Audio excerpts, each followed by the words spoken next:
ఘన స్వాగతం పలికినందుకు పేరు పేరున అందరికీ ధన్యవాదాలు. ఈరోజు వీరభద్రగౌడ అన్న గారిది మెజారిటీ కన్ఫర్మ్ చేసుకున్నాం. మేము గెలుపు కాదు, మెజారిటీ కన్ఫర్మ్ చేసుకున్నాం. దానికి ఉదాహరణ మీ గ్రామస్తులే, ఆలరీ గ్రామస్తులే. ఎందుకంటే ఈ అభిమానం ఏ గ్రామంలో పోయినా ఇంకా ఉత్సాహంగా కొనసాగుతుంది కాబట్టి అన్న గెలుపు మాకు ఖచ్చితంగా కన్ఫర్మ్ అయిపోయింది. కాబట్టి మెజార్టీ చూసుకోవాల్సిన అవసరం ఎంత ఉంది మనకి. కానీ ఈ గ్రామంలో చేసిన పనులు చాలా ఉన్నాయి కాబట్టి ఇంతకుముందు పాలకులు ఎవరు సరిగ్గా చేయలేరు.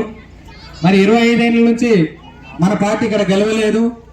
అభివృద్ధి చేయాల్సిన బాధ్యత ఇంకా చాలా ఉంది. కాబట్టి మీ గ్రామం తరఫున నేను ముఖ్యంగా అన్నగారిని కోరుకుంటున్నా, ప్రత్యేక దృష్టి పెట్టి ఈ గ్రామంలో డ్రైనేజ్ సిస్టమ్ కానీ, రోడ్ల సిస్టమ్ కానీ, తాగునీటి సమస్య కానీ పరిష్కరించాలని అన్నగారిని కోరుకుంటున్నా.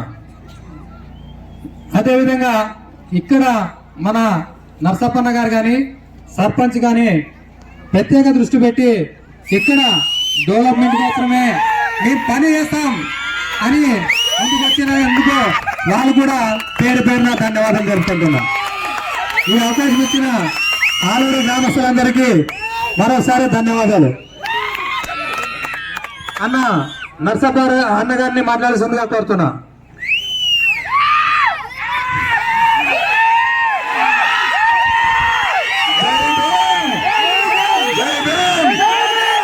జై తెలుగుదేశం, జై చంద్రబాబు, జై వీరభద్రగౌడ, జై ఎన్టీఆర్, జై జనసేన, జై పవన్ కళ్యాణ్. ఇప్పుడు ఈరోజు ఏప్రిల్ 14 అంబేద్కర్ జయంతి. మీరందరూ పొద్దున్న నుంచి ఉత్సవంతో చాలా సంతోషంగా కలశాలతో పెండ్లి ఎట్లా చేసినారు అంతకన్నా ఎక్కువ సంతోషంతో చేసినారు. ఈ ఊరు ప్రజలందరూ సహకరించినారు. అన్ని సమాజం నాయకులు కానీ ఆ కార్యక్రమంకి వచ్చినారు. వాళ్ళందరికీ నేను హృదయపూర్వక వాళ్ళకి ధన్యవాదాలు తెలుసుకుంటా ఉన్నాను. తర్వాత ఈరోజు మన ఆలూరు నియోజకవర్గము అసెంబ్లీ అభ్యర్థి అయ్యి వీరభద్రగౌడ తెలుగుదేశం పార్టీ ఆయన అభ్యర్థి అయ్యి చంద్రబాబు నాయుడు టికెట్ ఇచ్చిన తర్వాత ఆలూరు నియోజకవర్గంలో ఫస్ట్ అడుగు పెట్టినాడు. ఆయనకి ఆలూరు ప్రజలు, ఎస్సీ కాలనీ ప్రజలు, ఈ ఊరు పెద్ద నాయకులు, ఈ ఊరు యూత్స్ చప్పట్లతో స్వాగతం చేయాలని మేము అదేవిధంగా 5 సంవత్సరాలకు ఒకతూరు ఓటు వస్తుంది. 2001లో వచ్చిన టీడీపీ ఇంతవరకు రాలేదు. 2014లో జస్ట్ 1800-1900తో వీరభద్రగౌడ కొంచెంలో పోయినాడు. ఆ రోజు ఏమన్నా దొరికింటే ఆ రోజైనా ఆయన ఎమ్మెల్యే అయ్యేవాడు. పాపం ఈతూరి మంచి అవకాశం ఉంది. సామాజిక న్యాయంలో పార్టీ ముందుకు తీసుకుపోతా ఉన్నారు. 29 పథకాలు, ఎస్సీ ఎస్టీ పథకాలు, ఎస్సీ కార్పొరేషన్ అమరావతిలో మూతపడింది. ఎస్సీ విద్యావంతులకు కానీ, ఎస్సీ మహిళలకు కానీ మొత్తం వచ్చే బెనిఫిట్స్ అన్నీ స్టాప్ అయిపోయినవి. ఇప్పుడు మళ్ళా మనము ఎవరైనా మనల్ని అభివృద్ధి చేస్తారో, ఎవరైనా మన ఇంటికి వచ్చి పని చేసిస్తారో వాళ్ళకి మనము ఆలోచించి కరెక్ట్ వీరభద్రగౌడే మా అన్న, వీరభద్రగౌడే మా అభ్యర్థిని ఆయన పెద్ద మెజారిటీతో గెలిస్తే ఆయన అసెంబ్లీలో ఆలరి పరంగా కానీ, ఆలూరు నియోజకవర్గం పరంగా కానీ ఆయన పనులు చేసే గుణం ఉంది. బసవన్న తత్వంలో వాళ్ళు నడిచేంత సిద్ధాంతాలు ఉన్నవి. వాళ్ళ బసవన్న అంటే అంబేద్కర్ అంటే బుద్ధ. ఇవన్నీ బసవ తత్వాలలో ఉండే వాళ్ళకి ఇవన్నీ బీదోళ్ల పరంగానే వాళ్ళు ఎక్కువ కార్యక్రమాలు చేసేకి అధికారంలో ఉన్న చేస్తుంటారో లేనా చేస్తూ ఉంటారో. ఆ గుండె మీద ఎక్కితే ఎవరున్నారా అంటే ఇప్పుడు మనం కండ్ల ముందు ఉండే వీరభద్రగౌడ. అదే మీరు 13వ తారీఖు మే నెల, వచ్చే నెల ఎప్పుడు ఏమే పనులున్నా కానీ మీ పనులన్నీ పక్కకు పెట్టి 5 సంవత్సరాలకి మన భవిష్యత్తు కట్టుకునే రోజు ఆ రోజు మన భవిష్యత్తు, మన పిల్లల భవిష్యత్తు, మన ఊరు భవిష్యత్తు, ఈ తాలూకా భవిష్యత్తు, ఈ ఆంధ్ర రాష్ట్రం భవిష్యత్తు, ఈ దేశం భవిష్యత్తు కట్టుకునే రోజు ఆ రోజే 5 సంవత్సరాలకు ఒక తూరే. అప్పుడు రాజకీయ నాయకులు రాజులు ఉన్న దగ్గరికి ప్రజలు పోతుండ్రే. ఇన్ని వేల సంవత్సరాలు పై రాజులు ఏం చెప్తారో అదే వాళ్ళు శాసనము, అదే అధికారము. ఇప్పుడు లేదు, ప్రజాస్వామ్యం ఇది. ప్రజలు ఉన్న దగ్గరికి రాజకీయ నాయకులపై ఓటు అడగల. ఆ ఓటు ఇచ్చిన మహాన్ నాయకుడు ఎవరున్నారంటే 13 సంవత్సరాలు పోరాడి ఓటు తెచ్చిన డాక్టర్ బిఆర్ అంబేద్కర్. 13 సంవత్సరాలు పోరాడినాడు ఈ ఓటు కోసము. అందుకే ఇప్పుడు మొదలు రాజులు ఏడ పుడుతుండ్రి, కండ్లు లేకుంటే గాని రాణి కడుపులో పుడితే రాజే అవుతుండే, గుంటూరు పుడితే గాని రాజే అవుతుండే. ఇప్పుడు మనం మంచి ఆలోచనతో 13వ తారీఖు సైకిల్ గుర్తుకి ఓటేస్తే బ్యాలెంట్ బాక్స్ లో రాజు పుడతాడు. ఇదే ప్రజాస్వామ్యము, ఇదే రాజ్యాంగము ప్రపంచంలో ఎక్కడ సక్సెస్ కాలేదు. భారతదేశంలో ప్రజాస్వామ్యం సక్సెస్ అయింది. అందుకే నెల్సన్ మండల్ అంటాడు, సౌత్ ఆఫ్రికా ప్రెసిడెంట్ భారతదేశంకి వచ్చినప్పుడు యా దేవుని గుడి ప్రసాదము, యా దేవుడి నీకు ప్రసాదం కావాల మా దేశం అంటే అంత పెద్ద వ్యక్తి. నాకు ఈ దేశంలో అంబేద్కర్ రాసింది ఒక రాజ్యాంగం బుక్కి అండి సార్ అంటారు. ఇది ఎప్పుడు మరిగొడదు, ఎప్పుడు మరిగొడదు. అందుకే ఈ పథకాలన్నీ అమల్లోకి రావాలంటే వీరభద్ర గౌడ్కి 13వ తారీఖు రోజు మీరు ఓటు వేసి గెలిపిస్తే ఇక్కడ నిలబెట్టి ఇదే ఓటు ఆయన్ని, ఇదే ఓటు పిలిపించి భూమి పూజ చేసి ఆయన ఓటు వేయించే పని అందరూ చేసుకున్నాలని కోరుతున్నాను. ఆయనకి గౌడకి చాలా మంచి ఫాలోవర్స్ ఉన్నారు, నిష్ఠావంత కార్యకర్తలు ఉన్నారు. ఇక్కడ ఉండే శ్రీధర్ గాని, మారుతి గాని, మన కిషోర్ గాని, మన కిషోర్ చనిపోయింటే ఇక్కడే మన పిల్లలకి 5,000 రూపాయలు ఇచ్చినాడు. పెద్ద కుటుంబం అట్లా వాళ్ళకి అట్లా సిద్ధాంతాలు ఉండాల. హనుమంతరెడ్డి గాని, తర్వాత మన మండల కన్వీనర్ ఎక్కడ ఎంతమంది పోయినా పార్టీ కాదు, ఈ పార్టీ పుట్టినప్పటి నుంచి ఏ కండువా వేసుకొని జరుగుతూ ఉన్నారు. నా సోదరుడు, నా స్నేహితుడు ఎవరో మన సుధాకర్ అని ఈ మనిషి కానీ మండల కన్వీనర్ అయినాడు. ఆయన సపోర్టులతో స్వాగతం చేయాల. ఇట్లానే మీరు 2 ఓట్లు అయిపోయి కట్టేది, ఒకటి ఎంపీకి వేయాలా, ఒకటి ఎంపీకి వేయాలా, ఒకటి ఎమ్మెల్యేకి వేయాలా. ఎమ్మెల్యే ఎవరు? మన అన్న వీరభద్ర గౌడ్. మన అన్న మనకి పని చేస్తాడు అని నమ్ముకొని ఎమ్మెల్యేకి ఒక ఓటు వేసిన తర్వాత ఎంపీకి ఓటు వేయండి. 2 ఓట్లు వేస్తే ఈ రాష్ట్రము, ఈ జిల్లా అభివృద్ధి అవుతుంది. తర్వాత ఎంపీ క్యాండిడేట్ భజని నాగరాజు గారు నిలబడినాడు. ఆయన ఓబీసీ నాయకుడు, సామాజిక న్యాయంలో టికెట్ వచ్చింది. ఆయనకి కానీ ఓటు వేసి గెలిపించాలని మిమ్మల్ని అందరిని కోరుతా ఉన్నాం.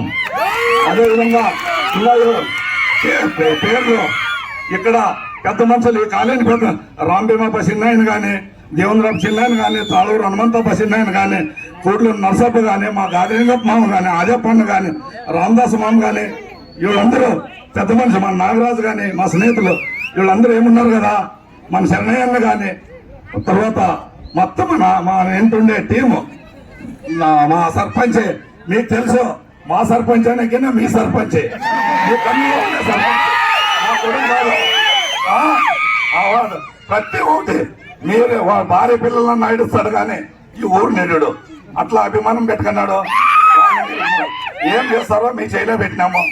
పెద్ద వీరభద్ర గౌడ్ని పెద్ద మెజార్టీ గెలిస్తే మల్లికార్జుకి కానీ ఈ ఊర్లో అభివృద్ధి చేసే ఒక శక్తి వస్తుందని నన్ను మాట్లాడతా. నా మాట్లాడుతున్నాను. జై ఆంధ్రప్రదేశ్. మల్లికార్జున మాట్లాడుతున్నా కోరుతున్నా. గ్రామ ప్రజలకు శుభాకాంక్షలు తెలియజేస్తున్నాను. ఎప్పుడు చేయనటువంటి నిరుడు ఈ 5 సంవత్సరం కూడా చేసినాం కానీ అంబేద్కర్ జయంతి ఈ రోజు ఇంత సక్సెస్ అయిందంటారంటే నాకు ఈ రోజు నైట్ కూడా అన్నం తింటాను, అంత కడుపు నిండింది.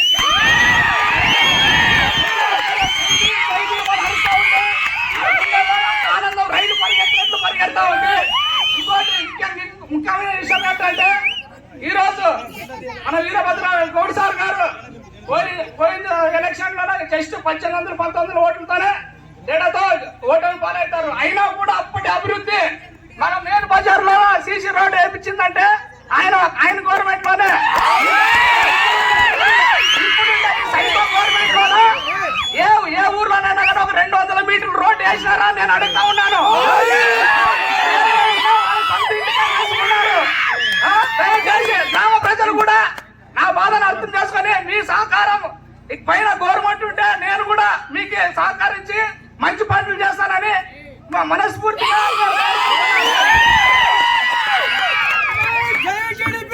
సభకు నమస్కారం.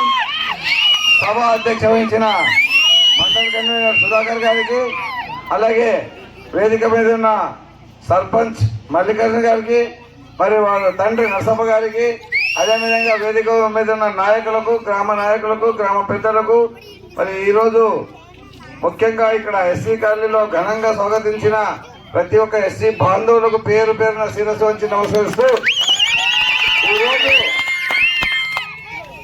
ముఖ్యంగా ముందుగా మీకందరికీ అంబేద్కర్ గారి 134వ జయంతి శుభాకాంక్షలు తెలుపుతున్నా. అలాగే ఎన్నికల్లో భాగంగా మరి ఈరోజు ఉమ్మడి అభ్యర్థి అయిన నేను, ఎన్డీఏ గవర్నమెంట్లో బీజేపీ, జనసేన, తెలుగుదేశం ఉమ్మడి అభ్యర్థి అయిన నేను ఈరోజు ప్రచారంకి నియమితులు ఇక్కడ వచ్చాను. గతంలో నేను 2014 నుంచి 19 దాకా పనిచేశాను. కేవలం 1920 ఓట్లతో ఓడిపోవడం జరిగింది. మళ్ళా మీ సహకారం వల్ల, సామాజిక ఈక్వేషన్స్ వల్ల మళ్ళా చంద్రబాబు నాయుడు గారు మాకు ఈ అవకాశం ఇచ్చారు. అందుకని చంద్రబాబు నాయుడు గారికి శిరస్సు వంచి నమస్కరిస్తున్నా. ముఖ్యంగా గత 5 ఏళ్లుగా వైఎస్ఆర్సీపీ గవర్నమెంట్ లో ఏ అభివృద్ధి కూడా నోచుకోలేదు. సంక్షేమ పథకాలు మాత్రం మరొకరు అది కూడా పూర్తిగా ఇవ్వలేదు. మద్యం తాగడానికి నీళ్లు లేకుండా మద్యం ఏరులా పారింది. అదేవిధంగా శాండ్ మాఫియా జరిగింది. మరి అదేవిధంగా ఈరోజు వైజాగ్ లో గంజాయి అడ్డగా మార్చారు. మొన్ననే బ్రిజైల్ నుంచి కొకైన్ కంటైనర్ పట్టుకోవడం జరిగినది. ఆ కంటైనర్ కనుక పట్టుకోకుంటే దాదాపు ఎంతమంది జీవితాలు నష్టపోయేదో ఒకసారి ఆలోచించుకోండి. మరి ఇలాంటి ప్రభుత్వం మనకు కావాలని విద్యార్థులు, ఇక్కడ ఉండే మేధావులు ఒక్కసారి ఆలోచించాల్సిన అవసరం ఎంతైనా ఉంది. గతంలో చేసిన అభివృద్ధి పనులు కొద్దిగా పాటు కూడా వీళ్ళు చేయలేకపోయినారు. అంటే ప్రభుత్వం ఉండి కూడా సంక్షేమాలతో సరిపడ్డారు తప్ప అభివృద్ధి చేయలే. జోడెద్దులాగా సంక్షేమము మరి అభివృద్ధి రెండు ఉంటేనే ముందుకు పోయేది. అలాంటి సంక్షేమ పథకాలు పెట్టారు తప్ప అభివృద్ధి ఏం పెట్టలేకపోయారు. మీకు తెలుసు, ఈ గ్రామంలో ఈ రోడ్డు మనం వేసింది గతంలో. మళ్ళా ఈ ఆళ్ళ నుంచి నెట్ రోడ్డు పోయేది మనం వేసిందే. మోకా రోడ్డు మనం వేసిందే. అవన్నీ మనం వేసిన తర్వాత, మన గవర్నమెంట్ పోయిన తర్వాత గుళ్ళెం రోడ్డు మనం వేసిందే, ఆలూరు నుంచి గుళ్ళెం రోడ్డు. మరి ఈ మండలాల్లో ఇన్ని అభివృద్ధులు చేశాం. మరి ఇదే మండలంలో వేదావతి ప్రాజెక్టును కూడా తెచ్చింది మన ప్రభుత్వం, చంద్రబాబు నాయుడు. మళ్ళా ఆ వేదావతి ప్రాజెక్టు దాదాపు 1980 కోట్లతో ప్రాజెక్టు తెచ్చాం. మళ్ళీ అప్పుడే మన ప్రభుత్వం ఎలక్షన్ రావడం వల్ల, ఎలక్షన్ కోడ్ వల్ల మనం పని స్టార్ట్ చేయలేకపోయాం. మన దురదృష్టవశాత్తు మన ప్రభుత్వం పోయింది, వీళ్ళ ప్రభుత్వం వచ్చింది.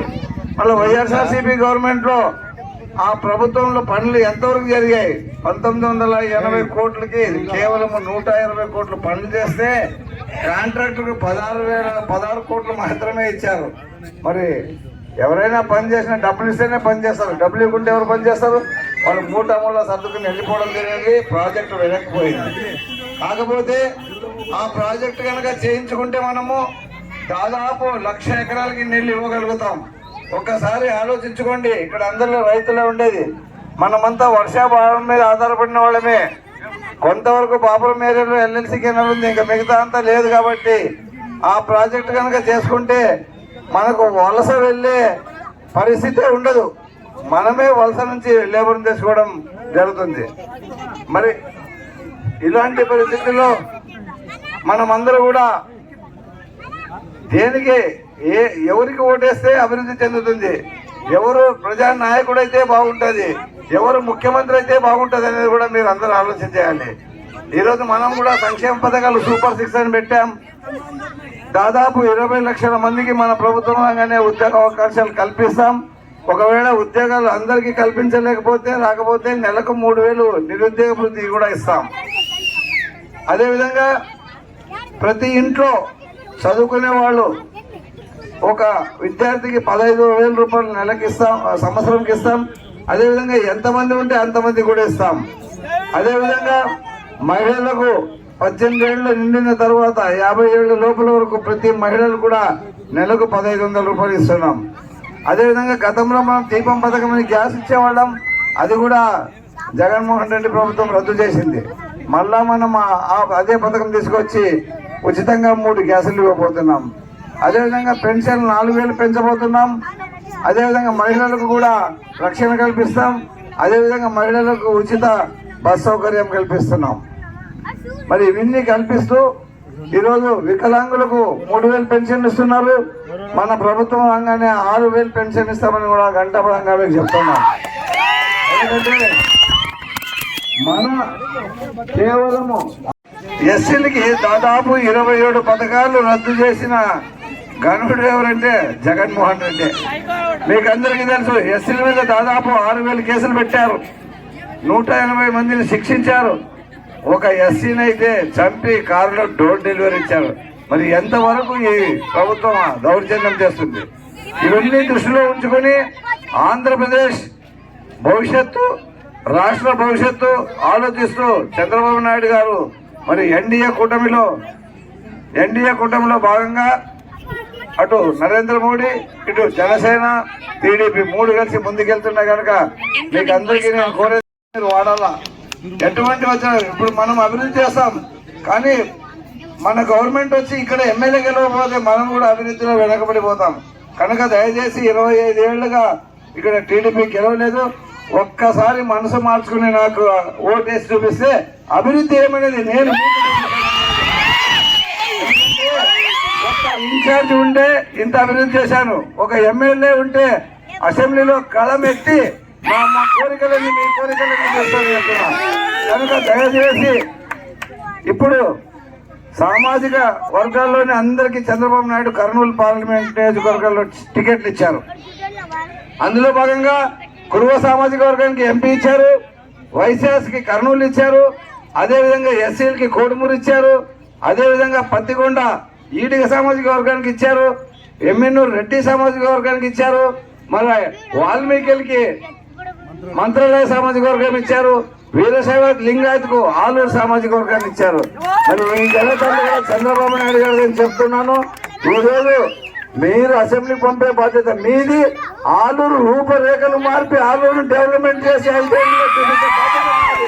కనుక మీరందరూ 2 ఓట్లు, ఒక ఎంపీకి ఒక ఎమ్మెల్యేకి అఖండ మెజార్టీతో 2 ఓట్లు వేయించి గెలిపిస్తారని ఆశిస్తూ ఈ అవకాశం ఇచ్చిన మీ అందరికి ఇంకోసారి శిరస్సు జై భారత్ మాతాకి జై, నరేంద్ర మోడీ గారికి జై, పవర్ స్టార్ పవన్ కళ్యాణ్ గారికి చంద్రబాబు నాయుడు ఒకే జై. జై తెలుగుదేశం, జై తెలుగుదేశం, జై జై తెలుగుదేశం, జై పవర్ స్టార్ పవన్ కళ్యాణ్.